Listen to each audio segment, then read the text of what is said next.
Alright, so today I want to talk about this pedal, the JHS Haunting Mids, and how I found the best way to use this for high gain applications. Stay tuned.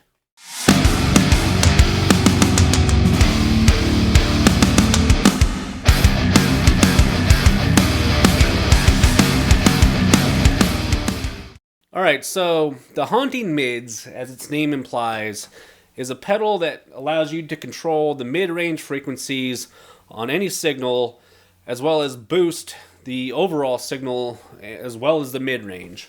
It's built as basically a parametric EQ, but only for the mid-range. You could boost some part of the mid-range frequencies in front of your amp to kind of give more of a focused tone for like lead playing, I suppose.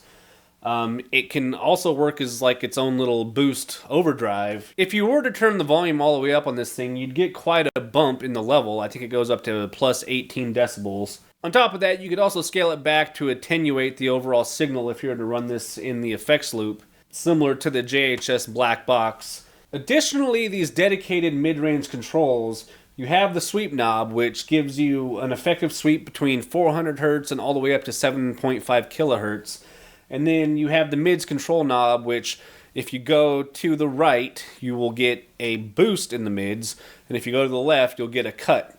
And then the high-low switch, which the high gives you a very surgical, drastic bump and or cut in whatever frequency you're messing with. And then the low is more of a gentle, kind of wider Q band that gives you less of an effect, but it will affect the frequencies around it a little bit more, although in a much softer way. Now, there's plenty of videos online where people go through what this is and really what this does. I'm not really here to do that. What I'm really focused on is how to use this best when using a high gain amplifier. Now, I've tried it a couple different ways.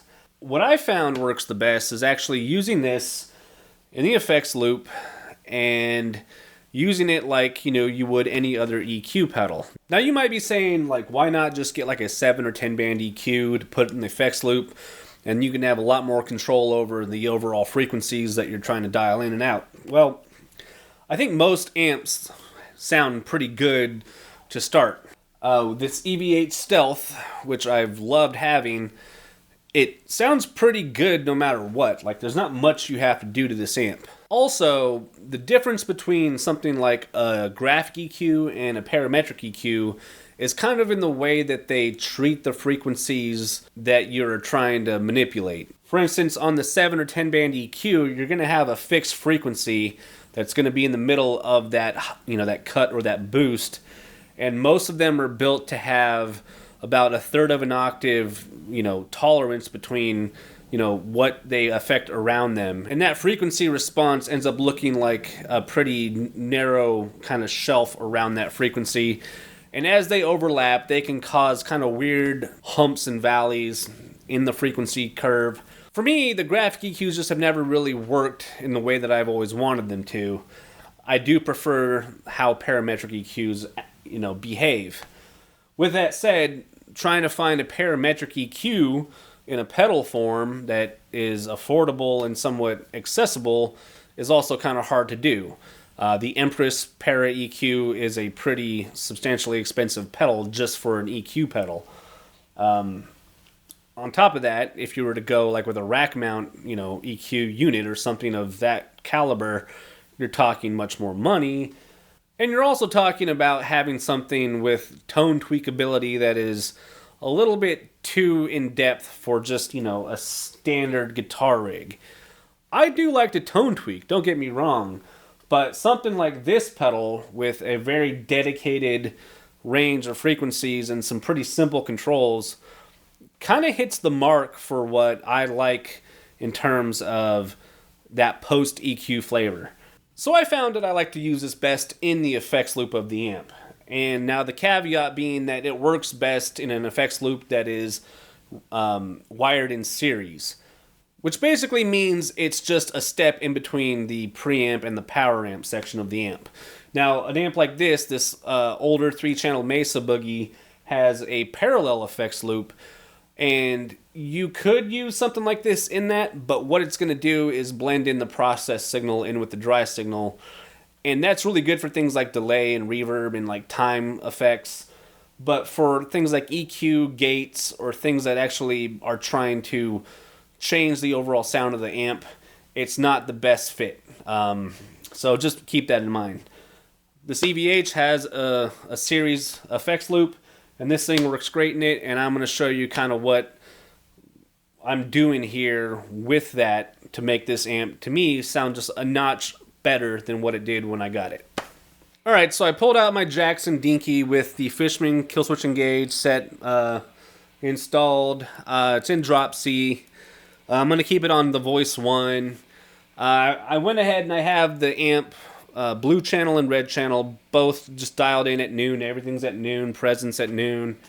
And I have the haunting mids dialed in kind of where I like it in terms of what I'm trying to do to the sound post preamp.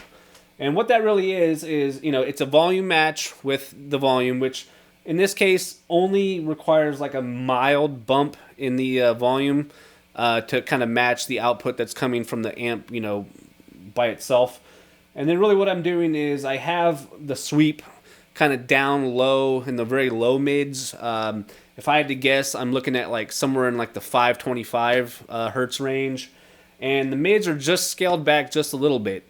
And I also have the high-low switch set to high, because I think having that more narrow band kind of drastic, shape to the cut actually does a lot for the frequencies around that 525 area. And I think it has a pretty dramatic effect to the overall tone. So let's start with the blue channel. I have it boosted up front with the Boss SD1. And we'll hear it without the haunting mids and the effects loop. And then I'll turn on the effects loop and we'll hear what the haunting mid sounds like engaged.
Alright, so I found it pretty interesting that by just engaging a slight cut in those lower mid frequencies around the 500, 525 range, it made that top end and that even some of that low bottom end kind of come forward a little bit more, especially in the clarity of those upper mid range frequencies. And that's on the blue channel. It's a boosted blue channel. It's pretty high gain. Let's move on to the red channel, because a lot of people buy this amp for the red channel. And I think it has a similar effect on the red channel, even though the red channel tends to be a little bit more growl and low mid heavy. Cutting out some of the low mids, I think you're going to hear kind of has a similar effect.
again, we have a pretty clear like shift in some of those upper mid-range frequencies just by cutting out some of those low mid frequencies. And even with trying to kind of volume match the pedal to the original signal to where there's not, you know, this massive bump in volume, that more forward presence in the high mids, it still gives it the effect of being somewhat louder, even though it's, you know, by all metrics, it's really not. So I'm just going to quickly cycle through the clean channel, the blue channel, and the red channel here, you know, kind of doing A, B, back and forth, just so you can kind of hear it in real time. And then I'm going to fiddle a little bit with the EQ here to kind of match it to my taste for high gain. And, you know, you guys can tell me in the comments whether you think what I did sounded better, sounded worse. If you think it's stupid, doesn't matter. I'm just here to have fun. So here's the clean with no haunting mids engaged.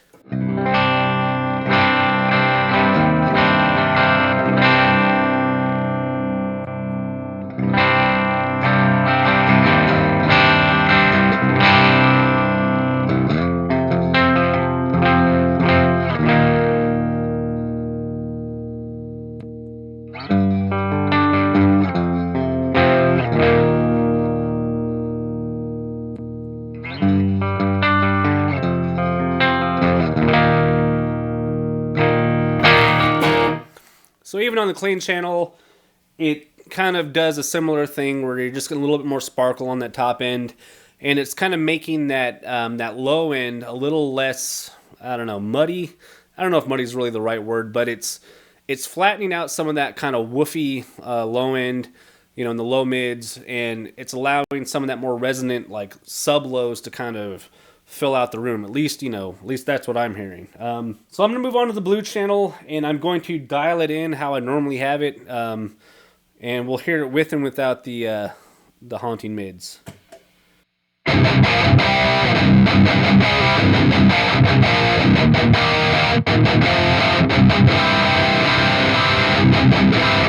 So that's without a boost in front. I still run the gain up pretty, you know, pretty up there. With no boost and the haunting mids engaged.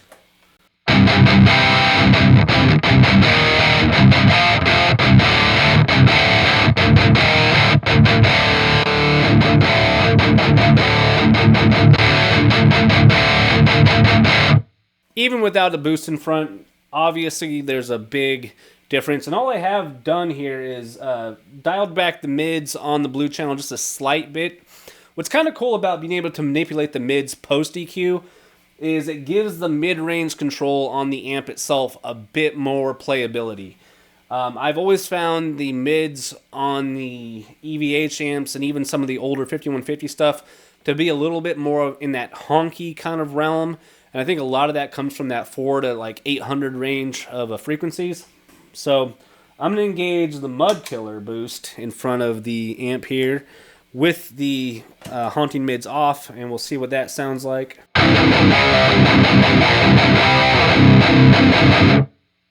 Obviously, adding a boost up front, you can really tighten up that mid-range, get some of that flub out of there up front. But then when you have that engaged with the haunting mids,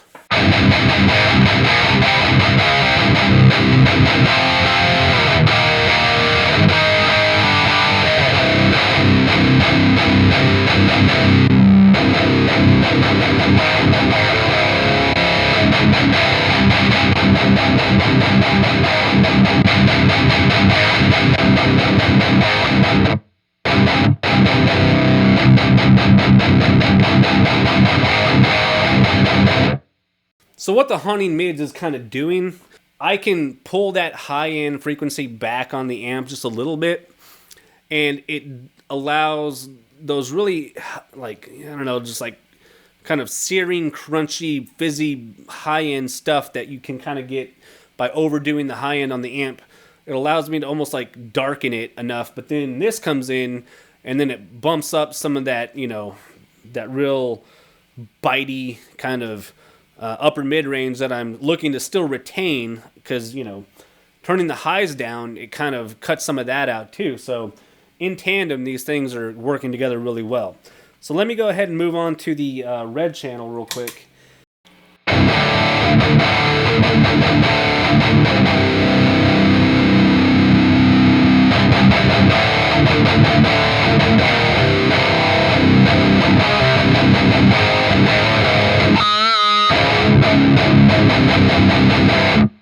To be honest, the red channel just sounds good all the time. I would be fine with that tone, but with the haunting mids engaged,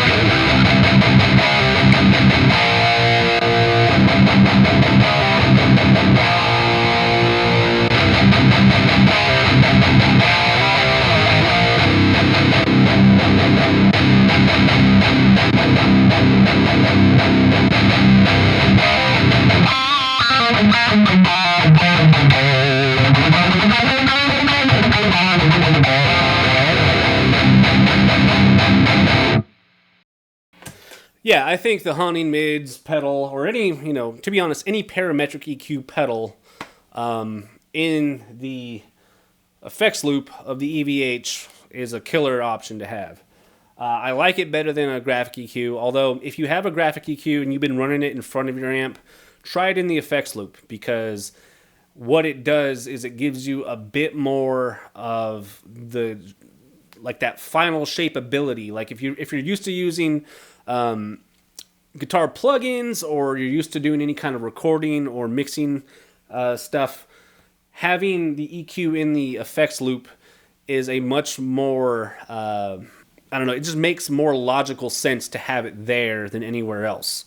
Having it up front is cool for kind of shaping the tone before it gets to the preamp, which is fine, but I think a boost or some sort of overdrive pedal kind of achieves most of what you're trying to do there. Hell, you could even have a graphic EQ in front of the amp and then a parametric EQ or another graphic EQ, in the effects loop. You can put a lot of EQ on your guitar. I just think this particular option, being so focused on the mids, which is some of the most important frequencies on the guitar, especially for high gain, and being very simply set up, and it's a relatively inexpensive option. For $150 brand new, you can get one of these.